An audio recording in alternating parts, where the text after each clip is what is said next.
Run It Back Nation, what is good? It is your boy DJs with Run It Back Philly. No frauds, no fanboys, no intros.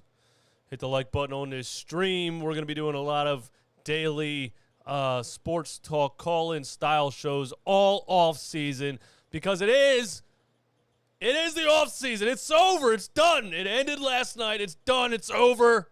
We're here. The off season has begun. And with the off season beginning, the lies have begun. Every single season in this organization, the lies begin right when the offseason starts. Every single season, the lies begin. And that's where I want to start this. We have an end-of-the-season press conference with the head coach, Doc Rivers, and the GM, Daryl Morey.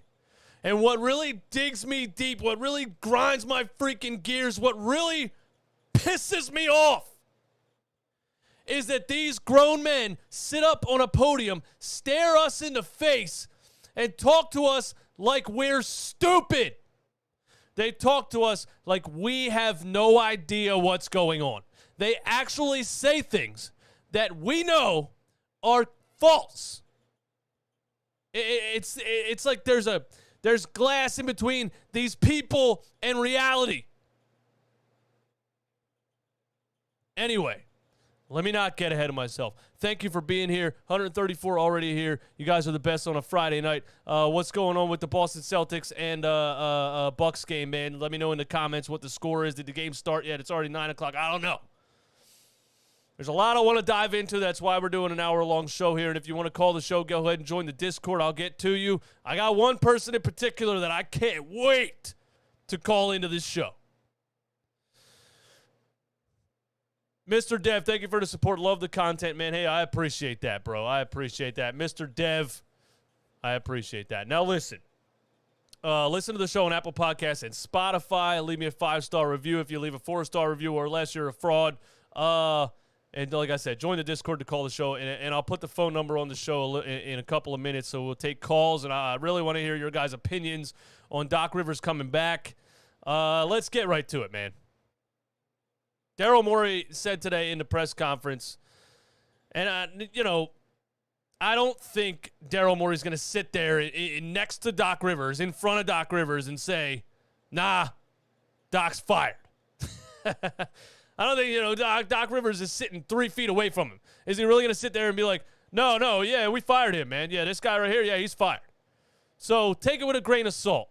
And somebody in this chat, when I first jumped in here, thank you for that, he also said he wasn't trading Chris Paul and then traded him a couple weeks later. So it's all good. And it could come from the top down, too. Josh Harris sitting on his billion-dollar yacht on the shore of the Gulf Coast could make a phone call and say, hey, I happened to tune in to NBC Sports Network today. You guys were on TV answering questions. You said that we're not firing Doc Rivers. Actually, we are. You know what I mean? So that could still go down. But Daryl Morey said Doc Rivers is returning next season. He said he thinks he's a great coach. One of the things that really, really stood out to me in this press conference that really made me want to scream was Daryl Morey said, Doc Rivers. All right, so here was the question. The question was, and I think it was Keith Pompey. Shout out to Keith Pompey for asking the question. I'm pretty sure it was him. He said, Doc loves veteran players, and when you faced more athletic, younger teams in the playoffs, Miami Heat, as an example, you went up against younger, more athletic players. Do you think it's time to mix in some younger athletes on this roster? And I was like, woo! Woo! What a question. What a question, right? And Daryl Morey looked me dead in the face, and he said this, quote, write this down, freaking screen record it. If you haven't heard this, this is what he said. He looked right at the camera, and he said, I think Doc did a great job this year of mixing veterans and young players. He said young players like Tyrese Maxey, and then he paused, because Tyrese was the only player he could think of. He paused, and he said, and Paul Reed at the end. That's how he said it. He said, I think Doc Rivers did a great job of mixing young talent with veterans. With mixing young talent like Tyrese Maxey and Paul Reed at the end. That's what he said. Are you absolutely joking me? You got to be kidding me, Daryl. You have to be. There's no way you're going to sit here and lie to me like that. I'm not going to allow you to sit here and lie to my face like that. That is absurd, what just came out of your mouth. Doc Rivers did a good job of mixing young talent. What? Doc Rivers did an absolutely atrocious job of mixing young talent. Absolutely horrendous job of mixing young talent. Again, every other basketball team that I watch, I see young players all over the floor contributing. 3 minutes here, 5 minutes here. Because the coaches used the regular season to try to find young talent, give them a shot, see if they can play.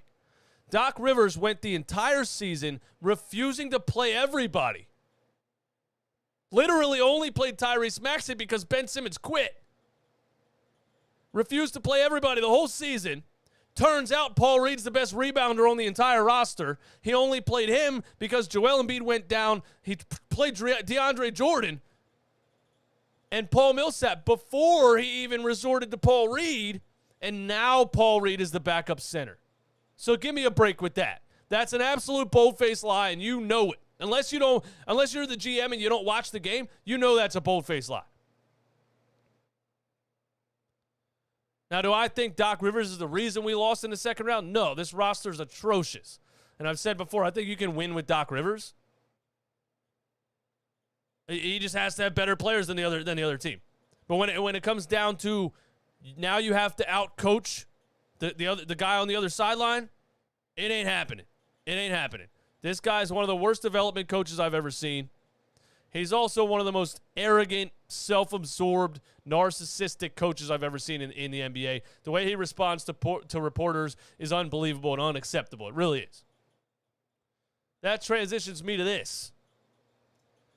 Doc Rivers defends his job security. So after Game 6, when we lost, Howard Eskin, my guy Howard Eskin, man. A lot of people don't like Howard Eskin, but honestly, man, he keeps it a buck. He really does. He might be overly negative a lot of times, but he keeps it a buck. And when he gets in these press conferences, he's asking the important question right off the bat. Howard Eskin looked right at Doc Rivers, and he said, do you think your job is in jeopardy? You know, you came here, you didn't get it done last season, you didn't get it done this season. Do you think your job is in jeopardy? Doc Rivers got mad, responded in a snarky, just asshole tone. He's such a, I don't want to say the words on YouTube, man. And he said, don't worry about my job. I think I do a terrific job. And if you don't think so, then you should write that. I work my butt off to get this team here. When I can't even handle this next part. If you guys didn't listen to that press conference after the game, these words came out of Doc Rivers' mouth. When I first got here, no one picked us to be anywhere. And again this year, the same thing. If that's how anyone feels, write it. Every time you're wrong, should you lose your job? No. So it's the same thing. If you believe that, then go with it. I know what I did this year, and I feel very good about that. Doc Rivers, in his own mind, in his delusional fantasy land that he lives in, thinks that the Philadelphia 76ers were a terrible team, hired Doc Rivers, and he turned them into a playoff team. He actually thinks that happened. When I first got here, no one picked us to be anywhere. What? What are you talking about? When you got here, You had Ben Simmons, Joel Embiid. They just had back-to-back 50-win seasons. They were already in the playoffs. Your job was to take them over the hump. Your job was to get them to the next step. They were already a second-round team, and you made them a second-round team. You took a second-round team and turned them into a second-round team. Wow. When I first got here, no one expected us to be anywhere. That is totally false. Back-to-back 50-win seasons, already a playoff team. Already got bounced in the second round how many years in a row? Your job was to take them to the next step, and you're acting like you got here and took a tanking team to the playoffs? What world does this guy live in? It's so ridiculous, man. So ridiculous. So, yeah, Daryl Morey said Doc's coming back. And here's what he said. He said, I think he's a great coach. I don't know. Jay, I see you in the chat, man. What's up, Jay? I don't think Brett Brown was a better coach. I just think Brett Brown was a little more open, honest, and not a narcissistic maniac like Doc Rivers. Daryl Morey today said, I think he's a great coach. I love working with him. I feel like I'm learning from him. I think general manager Elton Brand and I and him make a great team. I'm still not sure how Elton Brand or why Elton Brand even has a job. How the hell is Elton Brand the general manager? But anyway, and we're going to see where this journey takes us. But we feel very good about where it's going to take us, and it's going to be where we have a very good chance to win a title. What are we really doing here? He also said this. Morey repeatedly said the 76ers are looking forward to spending the offseason finding ways to unlock James Harden, who was underwhelming in the playoffs, and to clean up the fit alongside superstar center Joel Embiid. We're going to spend the offseason finding ways to unlock James Harden. All right, first of all, this just gives me absolute nightmares because it sounds so similar to what we were saying about Ben Simmons for 5 seasons. We fired Brett Brown, brought in a new coach to try to unlock Ben Simmons.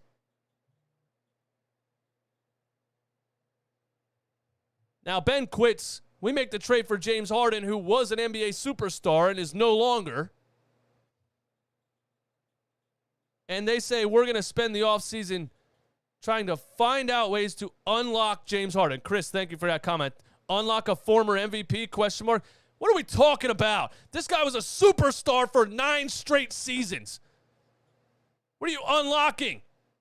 What are you unlocking? The only way to unlock James Harden is to put him in a time machine and pop him out of it at 26 years old again. James Harden does not take care of his body.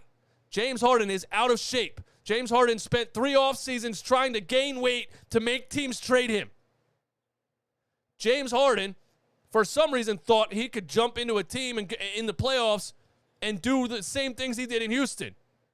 And guess what? Without that first step, without that explosiveness, it's gone. Your game becomes very predictable. It's dribble, dribble, dribble, step back 3, or it's a drive to the basket, shoulder down, try to finish in traffic. Scream at the officials for a call. What exactly is Daryl Morey and Doc Rivers going to do this offseason to unlock James Harden? Another absolutely ridiculous thing that I heard today on that press conference. I don't think James Harden can get it back.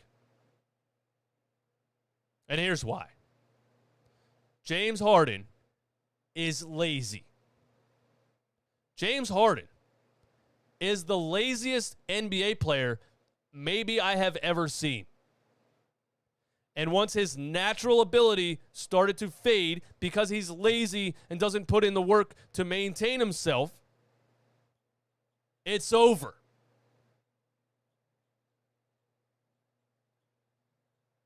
James Harden exposed himself on the court last night.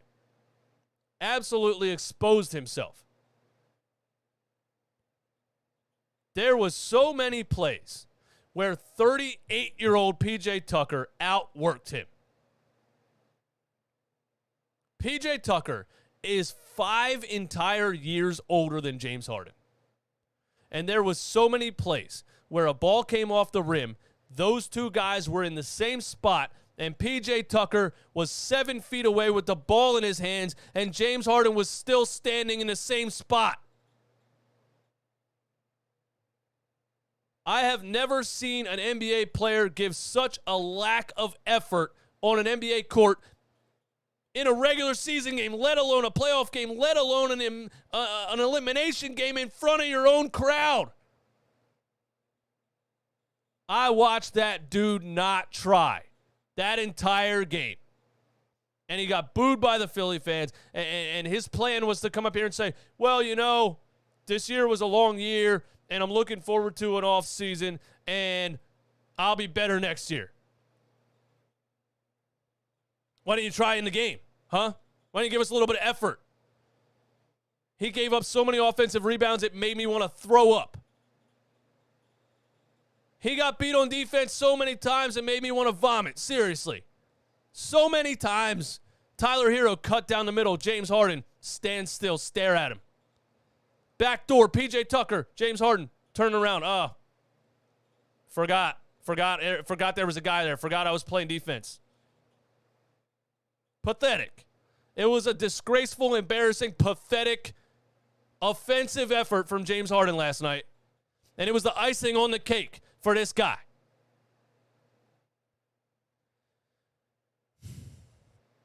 And now, to my chagrin, to the surprise, a surprise to me, there are actually James Harden fanboys coming at me on the internet. One in particular. And he said he's going to call the show, and I can't wait for it. And he's my guy. I respect him. But he was calling the show the whole season, and especially when we got James Harden in the beginning, and he had a couple of bad games, and I was like, hold on a second. This guy looks old and slow and washed. What's going on here? I'm a little nervous.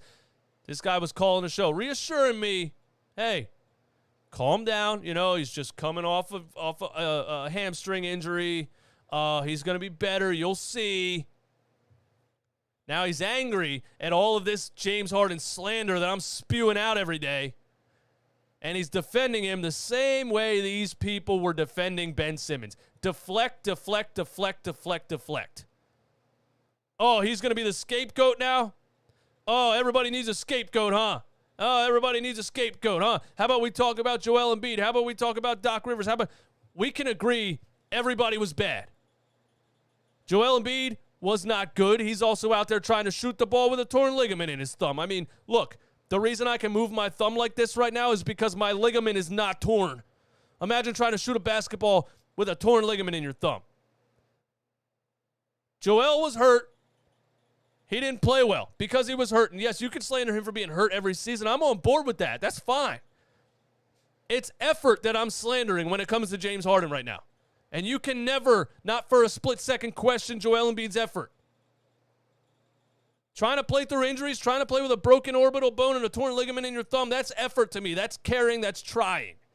All I ask is that you try. It was the same thing with Ben Simmons last year in Game 7 when they were telling me, well, Joel Embiid shot terrible in Game 7. He was 2 for 17 or whatever. That's better than being 0 for 0 because you're scared to shoot the damn ball. I'm talking about effort. And what I saw from James Harden last night was embarrassing and offensive. Because when the fans buy the jersey, buy the ticket, drive to the game, mess with the parking lot, actually get in their seat, and they see a millionaire standing around on the court, jogging up and down, not trying, it's offensive. I don't want to see James Harden next season. I don't, because I don't believe he can change what I just witnessed. I don't believe he has the drive to change what I just witnessed. Now he has a player option for $47 million. One of the reporters in his post-game press conference asked him if he would be willing to take less money or restructure the contract. And he said, whatever it takes to help this team win, to get us to a championship or to up with the best of them. That's how he said it. So maybe James Harden is willing to renegotiate a contract. Maybe he's willing to accept the fact that he's not a superstar anymore and sign a contract that's a little more, that makes a little bit more sense. Right? $47 million for a guy that just gave us 11 points in a playoff game? Give me a break. Aaron Cabbage, what's up, man? Thanks for the support as always. Run it back, monthly MVP, Aaron Cabbage.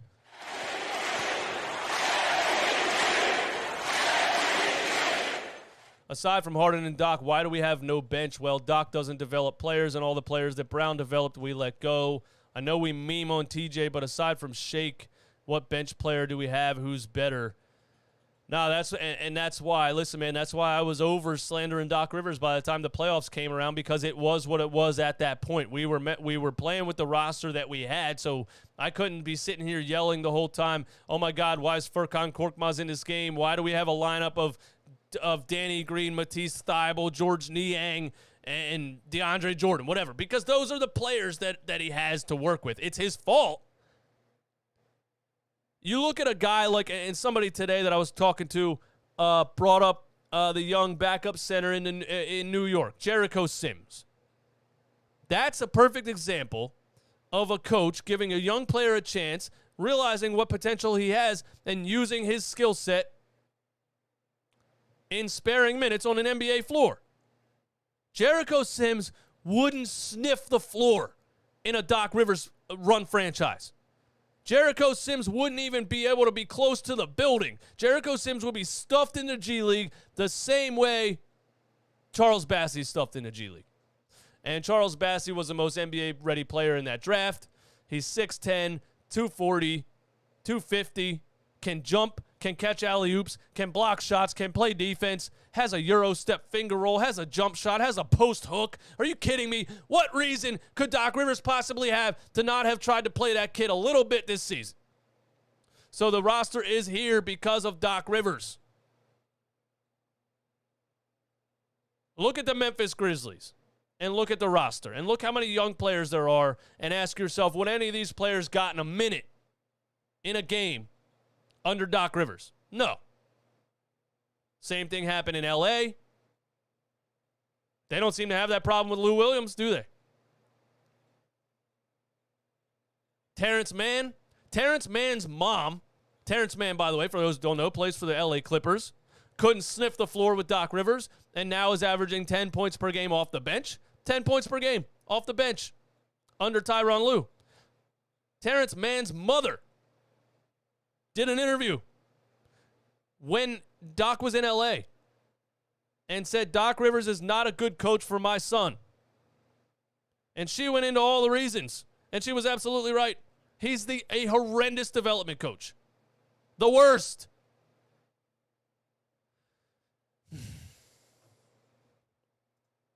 Let's continue. Somebody asked Doc Rivers in that press conference, the Sixers lost in the second round under Brett Brown or whoever else, and you came in. They lost in the second round again, now 2 years in a row. And they said, and I think this was Keith Pompey again, and he said, what do you think the reason is, for you to not be able to get over the hump? And Doc Rivers actually looked at the camera, or looked at Keith, and he said, winning is hard, Keith. And then he said this, which is just such a typical trait of a narcissist. What do narcissists do? If you didn't watch that video I did called The Narcissist is Never Wrong, the narcissist is never wrong. They will never admit that they were wrong. And if you tell them they were wrong, they will deflect and blame. They will deflect and blame and make excuses. All Doc Rivers has to say in that situation is, I didn't do a good enough job. I got to get my players more prepared. I have to be better. No. He said, winning is hard, Keith. We're not the only organization. That just sounds so childish to me. We're not the only organization. Like, how pathetic is it for you to answer the question by saying, yeah, well, you know what? Other people lose too, Keith. Other people lose too. We're not the only ones losing. Like, I shouldn't get fired just because I'm losing. We're not the only ones losing. That's such a 5-year-old mentality. What? This guy's a 60-year-old child. That's the Ben Simmons mentality. Yeah, well, I didn't shoot, but how many assists did I have? And everybody played bad, you know, not just me. Such a pathetic mindset this guy has, and it's really just annoying, terrible. The entire city can't stand him, and we're bringing him back.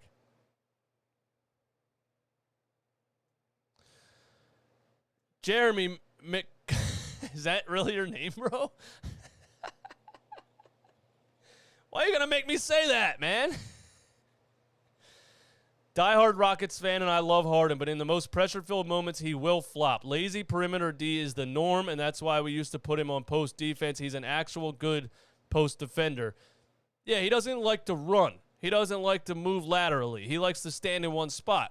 He's big and strong. I agree. He could play post defense.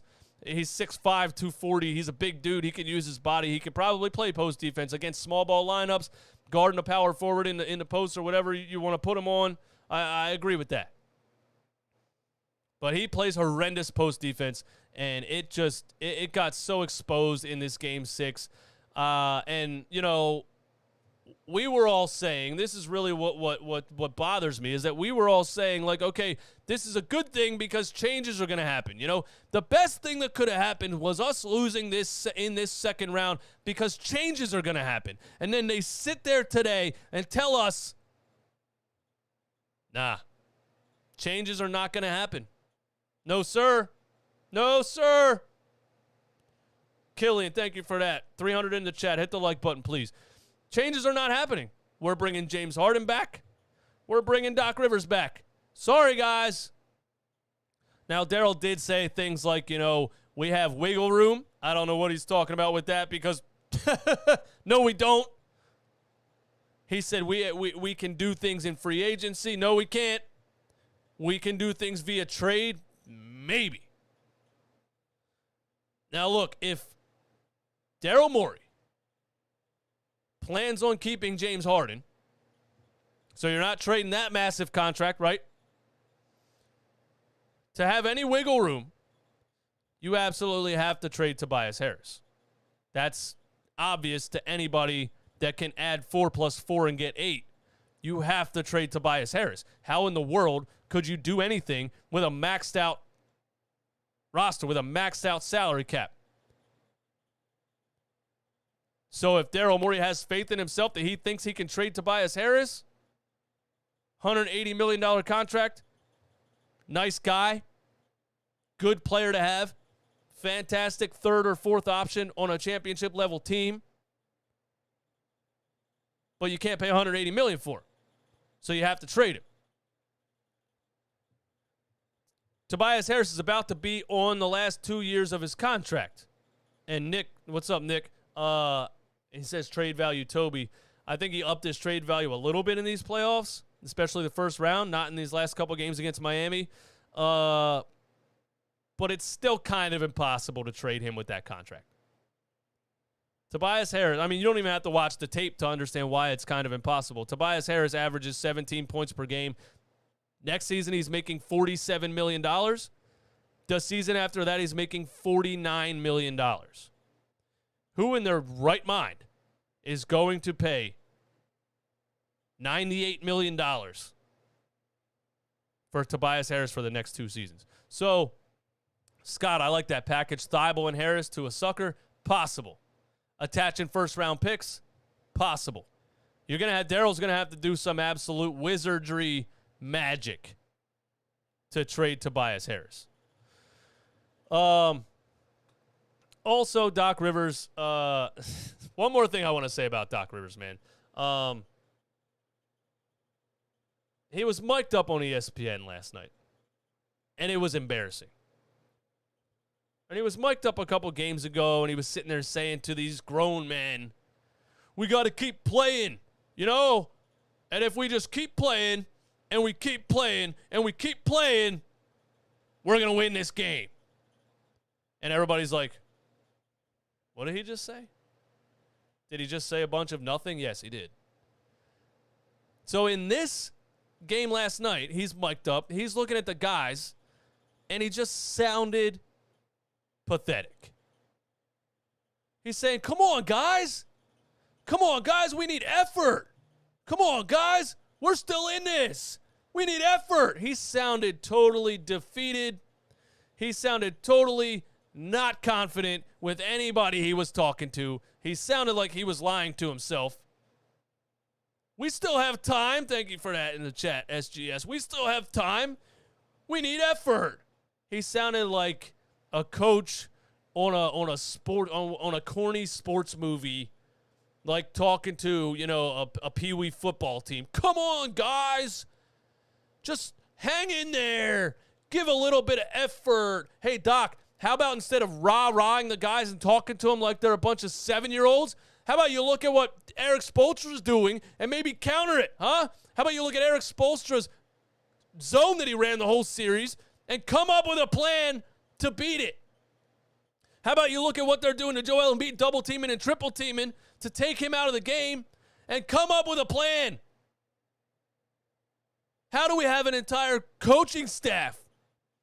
If you watched the fourth quarter last night, and we watched it this whole season, we watched it a lot of playoff games, they get to the point where when option A is taken away, when Joel Embiid is double-teamed, triple-teamed, or he's just not getting down under the rim because maybe he has a broken face and he's shying away from contact, I don't know.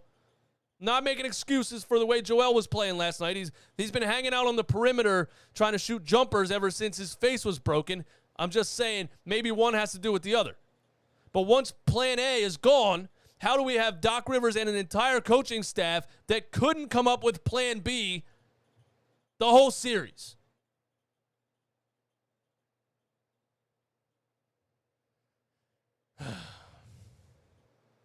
Doc Rivers is terrible.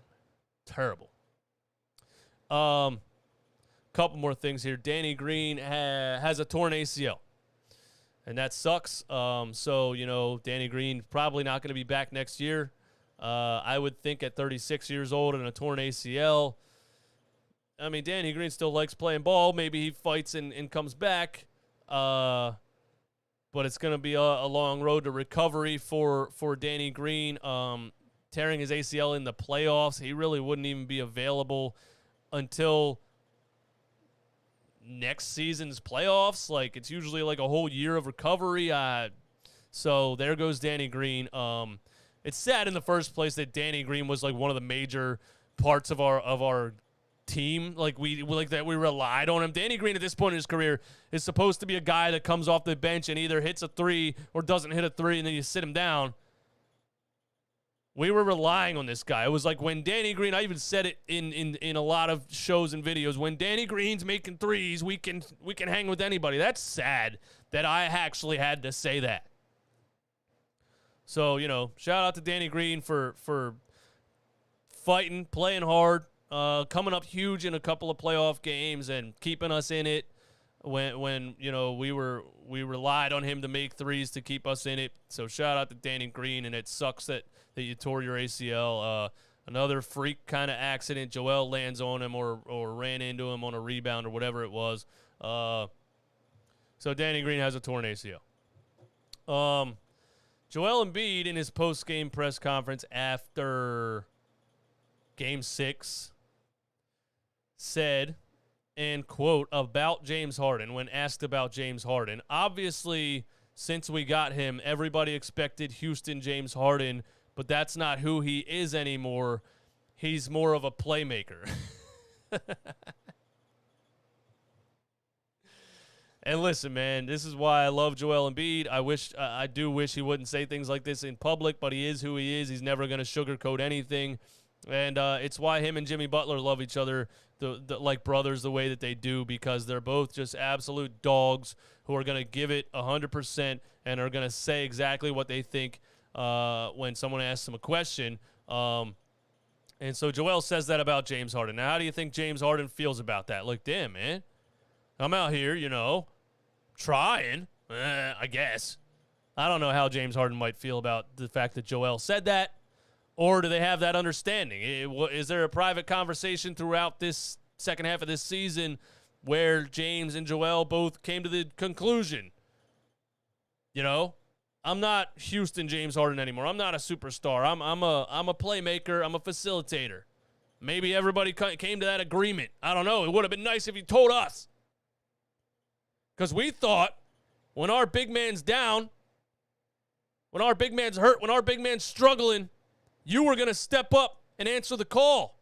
Instead, you gave us 11 points in an elimination game. You shot the ball 2 times an entire second half. You literally pulled a Ben Simmons. We traded Ben Simmons for Ben Simmons.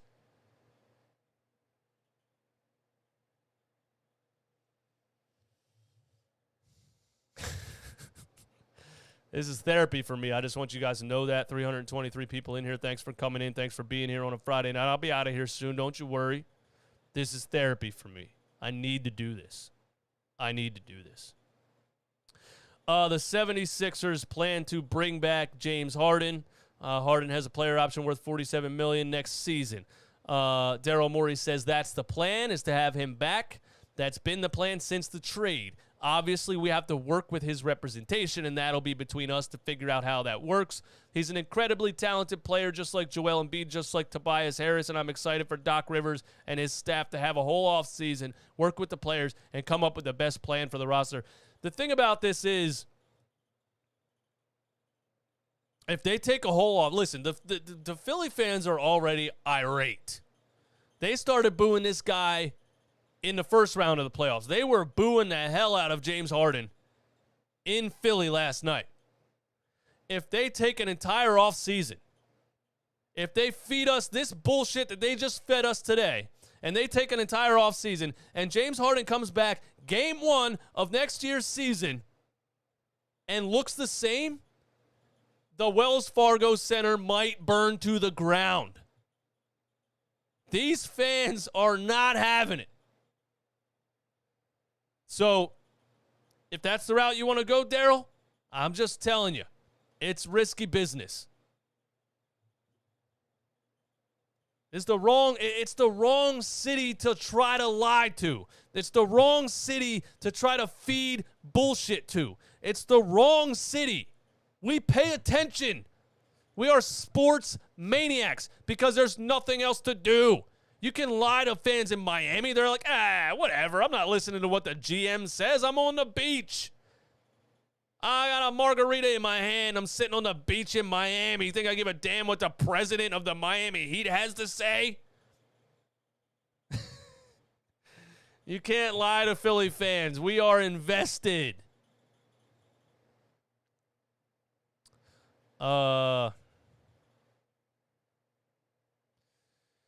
76ers star's messy postseason raises questions about his potential long-term deal.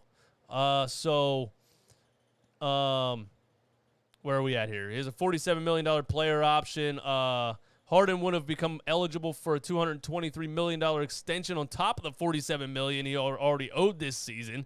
That combined payday of $270 million would have been the biggest contract in NBA history if he stayed with Brooklyn. I can't tell you how much money Harden will ultimately sign for. I'm relatively confident it won't be $270 million. Such a commitment would be hard for even Harden's greatest advocate, Daryl Morey, to stomach. Harden would earn $61 million as a 37-year-old under such a contract. You just can't do that. You just can't. Ghost XM HD, thank you for the super chat there. You just can't do that. I don't care how much Daryl Morey likes James Harden. I don't care if he thinks he discovered James Harden in OKC and this is his guy and he's going to come back with a full offseason. You cannot risk having this guy on a 5-year max contract and pay him $61 million when he's 37 years old. You can't do that.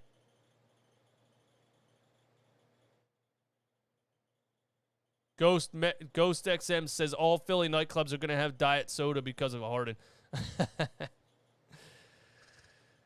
You can't do that, man. And finally, a couple of quotes from James Harden after Game 6, because people were telling me he basically said that he was injured the whole season. And here's the thing. The Harden fanboys that are coming at me saying, why don't you blame Joel Embiid? Why don't you blame somebody else? It's not James Harden's fault, even though he played no defense, made no effort to grab a rebound last night, shot the ball twice in the entire second half, and scored 11 points in an elimination game, and he's supposed to be a superstar, but it's not his fault.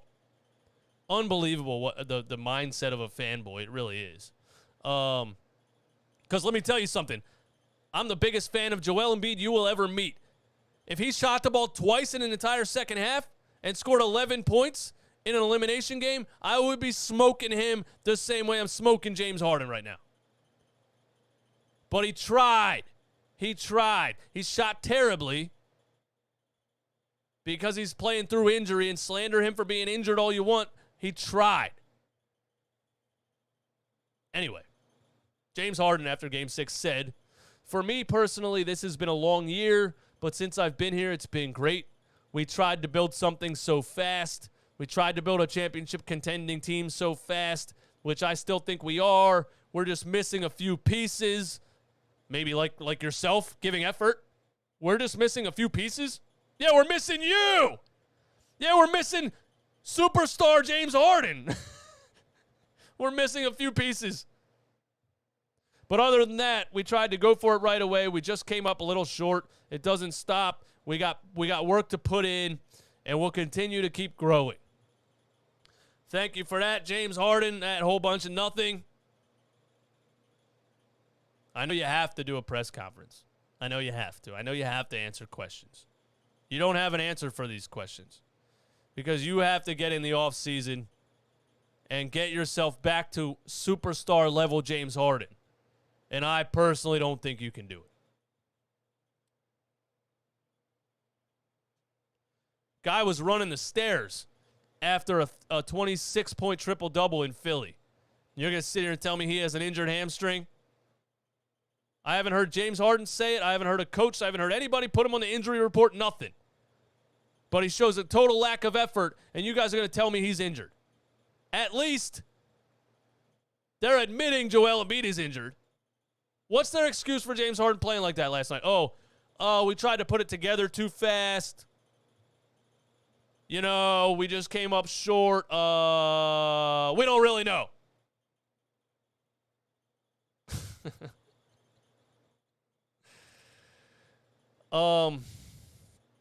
I think I'm done ranting and raving. Is there anybody in the Discord? I was looking for a certain someone to jump in the Discord and try to defend James Harden, but honestly, I don't even think I want to do that at this point. But if anybody would like to jump in the Discord, the link is pinned to the top of the chat. If you want to jump in the Discord, give me your thoughts on the team, man. Where do we go from here? What do you think we do? Do we re-sign James Harden?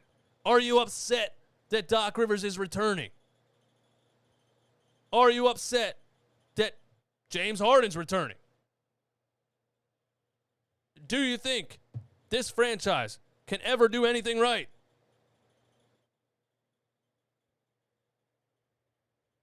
I don't know, man. I do not know. I'll put the phone number on the screen. I got to get a phone charger real quick. Be right back.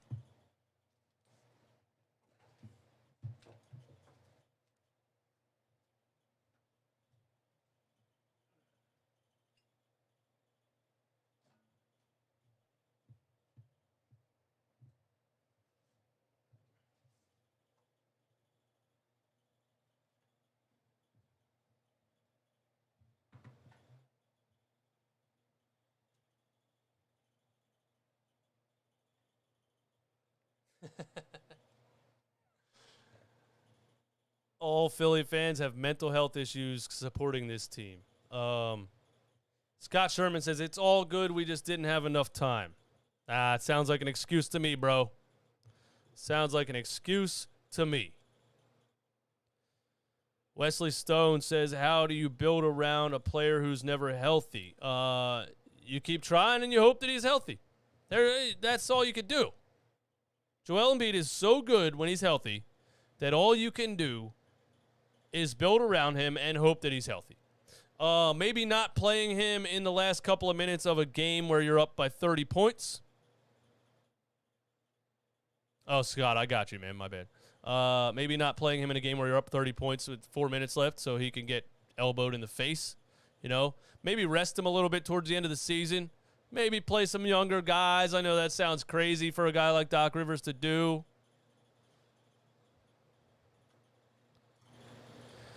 That's how you build around Joel Embiid. And obviously this screen says Sixers post-game live. It's not post-game live, but, maybe it is. It's an extension of post-game live, man. Whatever.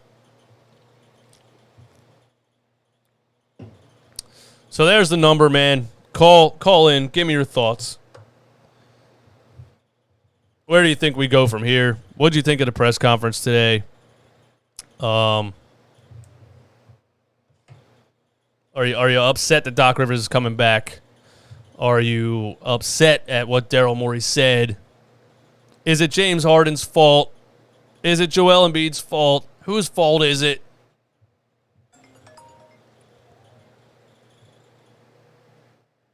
Little Rock, Arkansas, man. What's going on? Hey, man, Mr. Hoover. How you doing, bro? What's up, Mr. Hoover? Man, oh, man.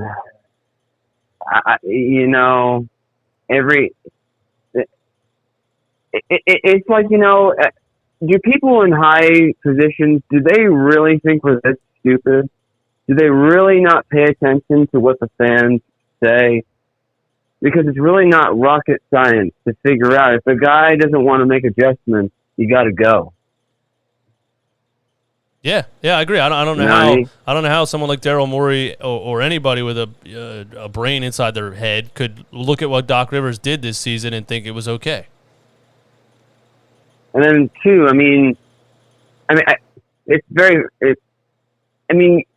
they have to believe what they're saying is complete BS.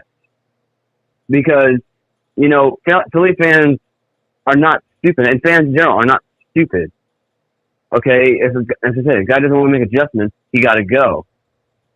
Okay, well, like what you were saying, well, Doc incorporated young guys, Maxey and Reed at the end. That's two guys. What about Bassey? What about Joe? At the end, yeah. What about the other guy? I love that he said at the end. But I don't think Doc will be back. And I'm a nice guy. I don't like seeing people go, but I don't know Doc personally. Maybe. Do you think he'd ever be welcomed back on an NBA coaching staff as an assistant coach? Maybe. I don't think he would take a job as an assistant coach. I think he would just retire if that was going to happen. Well, then sayonara, because I have a pick that I want to run by you. Go ahead. How about Alvin Gentry? I would honestly fire Doc Rivers and promote Sam Cassell. That's what I would do. I haven't really looked into other coaches and what I really think about what they could do with the team. The reason I say Alvin Gentry is because I remember he was on the Kings, and he said in a press conference, if these guys don't want to work, that's what we need. We need a guy to get in someone's face and say, hey, man, you ain't doing your fair share. Sit down. You say, well, that coach, that ain't fair. Sit down. If it ain't fair, go show me. It ain't fair. Go work. Put on some work. We've all played basketball. Results don't lie. When you don't practice, it shows. Your points go down. Your rebounds go down. Your defense goes down. Blocks go down. Ball handling diminishes. I agree, man. I agree. I don't know. I don't know if I don't think I would go Alvin Gentry. I think I want somebody younger and I don't know. I'm not going Alvin Gentry. I also, the main reason I called though is I wanted to ask you about this next CBA. I'm going to tell you right now, it's going to be primetime entertainment. I think Stephen A. Smith's right. What is that? Because you have these players. He was saying that the owners only need one reason to make their point. Now they have three. Ben Simmons didn't want to work. Kyrie Irving wants to play when he wants to play. And James Harden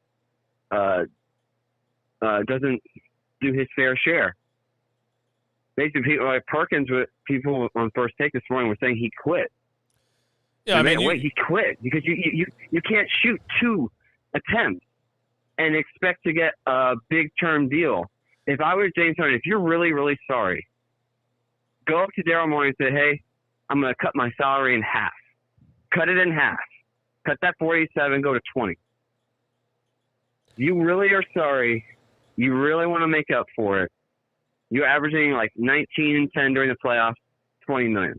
I think that's fair. Do you think he would do that? Show me. No, he would. Heck no. Heck no.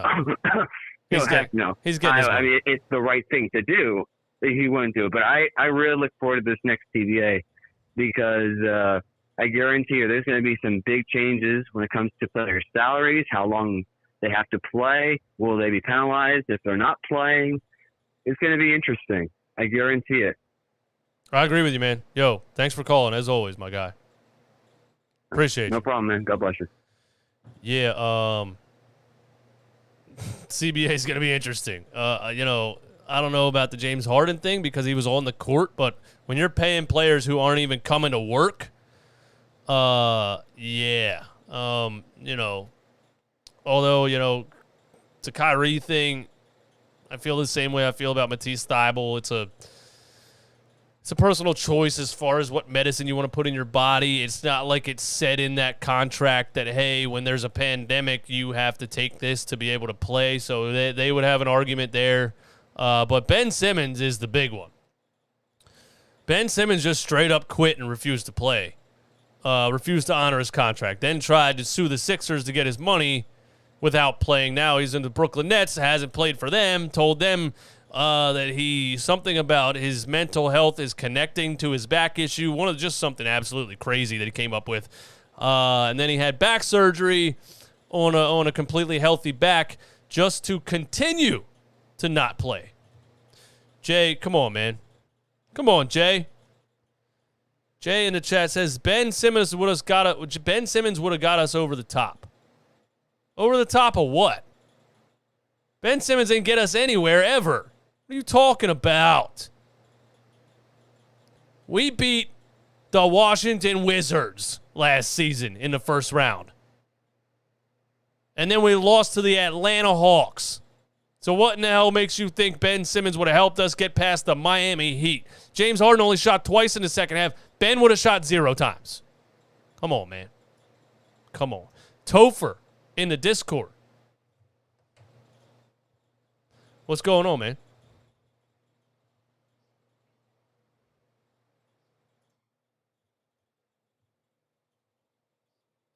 Tired of listening to Stephen A. All these idiots saying oh yeah, Sixers did awful, traded Ben Simmons. It wouldn't. The guy didn't score any points. It would have been the same stuff, same results.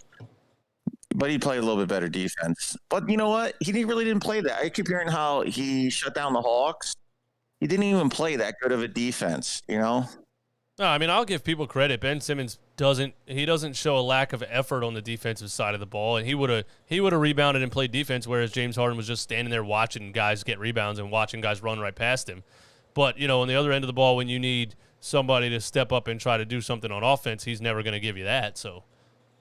No, but I'm trying to think of they say that he was a shutdown defender last year against the Hawks, and I don't remember that. I don't remember him shutting anybody down really in that Hawks series. Yeah, I don't. Trey, he held Trae Young in one game, and then he banked on that for a long time. Yeah, because Trae went off in the last 2 games, 6 and 7. So, but anyway, the reason why I called is this court was because of it's not true, right? About Doc Brown. About what? Coming back next year. Yeah, well, I mean, they asked Daryl Morey straight up today, and I mean, he was in a press conference with Doc Rivers. A lot of times, a coach would be fired the next day if they were going to fire him, if they were going to try to move on, because they'd want as much time as possible to try to move on and get another coach before the offseason starts and things like that. So they did a press conference with Doc Rivers, and Daryl Morey said straight up, I think he's a great coach. He's going to be back here next year. That's what he said. That's what he said, man. You still there? Did you quit? Yeah. Topher went away, bro. I don't know what to do. I don't know if I want to follow this team. I mean, I don't know. I mean, I've been a Sixers fan going back to Charles Barkley, and I don't know. I mean, it's like he doesn't play any of our kids. It's been 2 years. We still don't know what we have in Isaiah. Well, you've been saying it all year. We don't know. I mean, and then we're watching. I don't know. I'm at a loss for words because then I would love to say like, okay, this is what the Sixers couldn't do to get better or what they should do. I don't have any answers. I mean, if the ownership is thinking that Morey's saying Doc Brown's a great coach and he agrees with DeAndre Jordan, oh my God, dude. I know, it's crazy. I can't take another year of this. It's crazy. Yeah, exactly. That's the thing about it. Like, you went through the entire process. You went through years of losing on purpose, and we were being fed this BS of just hold on, guys, just wait. You know what I mean? It's all going to be good. We're going to get the draft picks. We're going to draft guys. We're going to build an amazing team. This is all because we're going to build a championship-level team and compete. We are now how many years past that? Joel Embiid's been on the squad for how many years? How many failed experiments have happened since that? Ben Simmons, Markelle Fultz, on and on and on. And we're here with a maxed-out salary cap and still can't get out of the second round. This is terrible. Yeah, I agree. I want to scream so loud because it's like, especially when you're talking about draft picks, like who cares who you draft if he's not going to play him? If it wasn't for Ben Simmons, first of all, sitting out, we wouldn't have known what we have with Maxey. And that's the truth because Doc wouldn't have played him. Right. We would have probably gave him like mix and match minutes, you know? And because of this year, because of Simmons being out, we got to see a really good look at Maxey and who we have in Maxey. Because you can't get better if you don't play. And, you know, we've both seen Isaiah Joe flash, you know, and I feel like, man, if we would give this kid 8 minutes, something consistent, you know, because anybody play sports know, like if you know you're going to play the next night and the day after that, you prepare, you practice, you get ready to go, you learn, you know. Yep. You're like, you know what, that didn't work last game. I'm going to try it this game because you know you're going to get on the court. And you get to build that momentum. And with staying with these aging vets that you already know what you have in there, and we have this youth that I don't know. I don't know. I'm at a loss for words because I feel bad for Embiid. You know, I've always wanted Embiid to have a real coach, you know, like to unlock his potential. Yep. Because his whole career, he's never had a coach. And it's just frustrating. It's just James. Doc ain't the one. Oh my God. I don't think Doc is the one. I don't think Doc is the one. You're right. You know, Embiid's going to go his whole career with lackluster coaching and a bunch of people that don't know what they're doing and a bunch of just. I mean, look at this roster. Like, what are we really doing here? How are these other teams? How are these other teams putting out these rosters? You know, the Miami Heat have Max Strus coming out of nowhere, undrafted or whatever, out of the G League, and we got guys that, like, Doc would rather play a 38-year-old has-been than ever give anybody like Max Strus a chance. It's just crazy. It really is. Well, it's like what everybody in the chat could say this too, is that we have no identity. You know, we don't have, you know, like with the Heat, you know, the Heat's going to give you great defense. Back with the Larry Brown Sixers, you know, you knew you were going to get a defensive battle. We don't have that. You know, we don't have any kind of culture or system that, you know, when young players come in here or players from other teams, they're like, okay, yeah, I could see what they're trying to do here. I know what the fit. We don't have that. We have a coach who, for some reason, everybody in this damn country thinks is one of the best coaches ever. Who's lackadaisical, the guy's full of pride, the guy thinks he knows everything, the guy talks down to everybody. Everybody could see clearly what he is not doing, and I don't know. Yeah, it's a disaster. I agree. It's a total disaster. the process, everything to be here where we are in the situation that we're in right now. This is the bleakest future I remember seeing the Sixers have in a long, long time, because the process was like, well, in a couple years we'll do this, this, and this. We're at a point now where we're like, what are we going to do the next 2-3 years? This is terrible. This is not good. So I don't know what to say. It's sound. The process is sound. Like the logic behind it with tanking, getting high picks to get talent is sound. But then what's not sound is having the people that you had to evaluate the talent, and that was the big problem. Like we got the first half right. Fortunately, the second half with the talent that we brought in, it just was for naught, And, exactly. But anyway, we gave ourselves a chance. I don't know. But we you got still the have Eagles to, at least. I don't know. Yeah, you give yourself a chance. You still have to make the right draft picks, and a draft is a crapshoot. I'm not saying it's easy, but we consistently make the wrong pick year after year after year. Tyrese Maxey is a steal, but the Markelle Fultz thing, he was a unanimous number one pick. It just so happens, it turns out bad. Doesn't matter what we do. It turns out bad. You could have had, literally in hindsight, you could have Jaylen Brown and Jamal Murray, on the perimeter with Joel Embiid in the center. That's what the process was supposed to yield. It was supposed to yield a dominant roster, like a three-headed monster, and we have Joel Embiid and a 21-year-old kid. Yeah. Real quick with Markelle Fultz, dude. I was in love with this kid, and I never seen a guy. I mean, it has to be all mental too with him. I never seen a guy lose his jump shot. I still have no idea what happened. I heard rumors with he was in a motorcycle accident or something. I've never seen anybody lose his jump shot. And then we have Ben Simmons, who you watch him in rookie camp. I mean, obviously the guy has no heart, but you watch him in rookie camp, shooting Jays, he's popping shots, and all of a sudden he forgets how to shoot.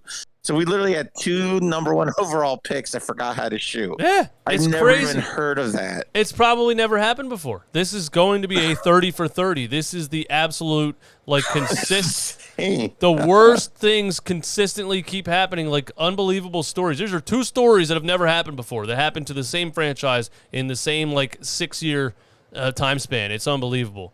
It's going to be. I was going to say it's going to be the next HBO show with the Lakers, they're doing the Lakers right now on HBO. They're going to do one on the Sixers. Probably, because it's you if you sat down and tried to write, if you sat down and tried to write the worst sports story you could think of, it wouldn't be as bad as this. No. I mean, it's just I don't know, man.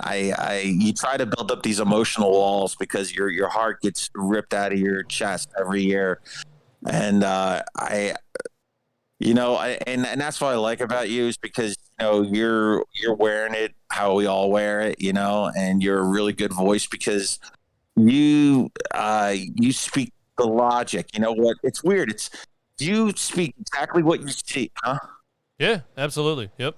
I was gonna say you speak exactly what you see, and then you watch ESPN or whatever the other guys, and they're like, oh no, Doc Brown's one of the best and this and that. And I'm like, I don't know what they're watching. But anyway, I don't either. I'll let you talk to somebody else, man. But I appreciate it, dude. I don't know. I wish I had something funny to say or a joke or something, but I don't. It's not funny. This is real. This is.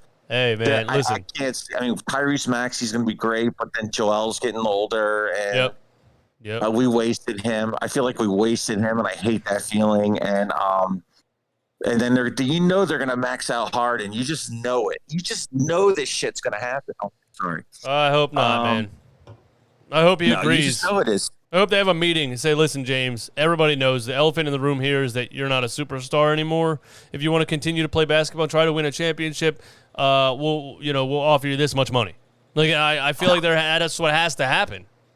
You can't pay the guy $61 million when he's 37. From the Sixers. He probably lost a fortune in NFTs. Probably told Harden, I'm going to bring you here. We're going to sign you a max deal. We're going to embezzle these idiot owners of the Sixers because that's what they are. They're idiots. And we're just going to take them for everything they have because it's a joke. It's a joke. Just the trade deadline, Georgia. The whole team's a joke. All right, buddy. Yeah, man. Take Thanks care. for God jumping bless, in, man. bro. Thank you. Shane, what's up, man, in the chat? Can I call via phone number? Yeah, man. Phone number's right there on the screen, man. Give me a call, Shane. Haven't heard from you in a minute. I know you tried to jump into Discord before and couldn't get it rolling, but, yeah, man, go ahead, call the number, Shane. Would love to hear from you. Time Cop says, are we bringing back Shake $2 million team option? That depends what you do in the offseason, what moves you make as far as free agent signings or things like that. I don't think there's any reason to not bring Shake Milton back. Why not? Shake Milton's, outside of him being injured this season when he got, knee in the back and was out for a month and then came back and had, a slow, getting back into the things. But, yeah, I think you bring Shake Milton back. I mean, look, dude, the guy just had 15 points in a Game 6. A player that's only getting $2 million, that only has a $2 million team option, stepped up to the plate, dropped 15 points in a Game 6. $47 million a year, James Harden had 11. So for me, man, Shake Milton goes out there and shows heart and shows effort, and those are the kind of guys you need because we got the superstar divas that are going to go out there and quit because they already made $300 million in the NBA. I'm sick of it, man. Sick of it. Shane, I think I dropped the call, man. I think I saw you call right there. Go ahead and dial the number again, man. There you are, Shane. We'll get you on here real quick, man, and then I'll be up out of here. This Shane, man, what's up? Oh, sorry, wrong one here. My bad. Shane, what's up? How you doing, DJ? I'm doing good, man. I mean, life is good. Life is great. When I talk about this basketball team, it's terrible. But, outside of this basketball team, I'm doing great, man. What's up? I can't believe this. I was hoping he was gone. I was playing last night. He was gone. It's annoying because what has he done that shows you in his history books that he is a good head coach? Only one title with the Celtics. Other than that, he's shown you he's not a good head coach. He blows leads. He does. He does blow leads. He has the most blown playoff leads in NBA history. He lacks adjustment. He consistently doesn't adjust and gets out coached by the other coach all the time. And it happened at the end of his Boston tenure. It happened in Orlando. It happened in LA. And now it happened 2 years in a row in Philly. And we're bringing him back. It doesn't make sense. It doesn't make sense. I don't know. Hey Shane, but, what do you think about James Harden, man? What do you think about James Harden right now? Well, I thought the only time I thought positive about him, just do what he needs to do. You need to go in the paint. He needs to go in the paint, be more aggressive, and shoot more threes. I like to be in the facilitator role, but I need him to take a little bit more threes, a little bit more aggressive and forcing fouls, because he just isn't looking like the same he used to play. Even Joel Embiid admits it, and it just feels like James Harden isn't playing like James Harden used to play. He lost the step. It's clearly obvious when you watch him. He's lost the step in his game when you watch him. He doesn't have that quickness anymore when he goes to pass the defenders. Right, I agree, man. And you needed him. You needed him to step up. You needed him to take more shots. You needed him to try to do something. It was the lack of effort that really drove me crazy with him last night. It was the totally quitting on a team on the court in an elimination game. It's unbelievable to me. Well, I mean, I was watching a little bit of it, and I wanted to play both my game and watch the game, but I was watching it a little bit, and I'm I was about to I was threatening to throw bricks at the NBA officials' heads because of how many unnecessary foul calls they were calling on the Sixers. It just was beyond belief how annoying it was. They were calling unnecessary penalties against us. It is not needed. This team was bad. I mean, it is what it is. I don't know if the officiating was even or not, but I wasn't really paying attention to that. This team was bad. We knew they weren't good enough really to get to the finals or to win a championship this year anyway. I just saw guys quit, and that's what really irks me, man. What else you got, Shane? What do we do in the offseason? You know what we should do in the offseason? My biggest thing, I don't hate Tobias Harris, but move Tobias Harris for me. Don't bring back Danny Green because he already hates the fans. He's not coming back. He's a torn ACL. He's a torn ACL. He won't play. He won't play all next season either way. So I don't really think they should bring him back. Why bring him back? Like, look, I don't hate him because of his shooting ability. It's just he doesn't seem like he seems like James Harden. He's toxic off the court.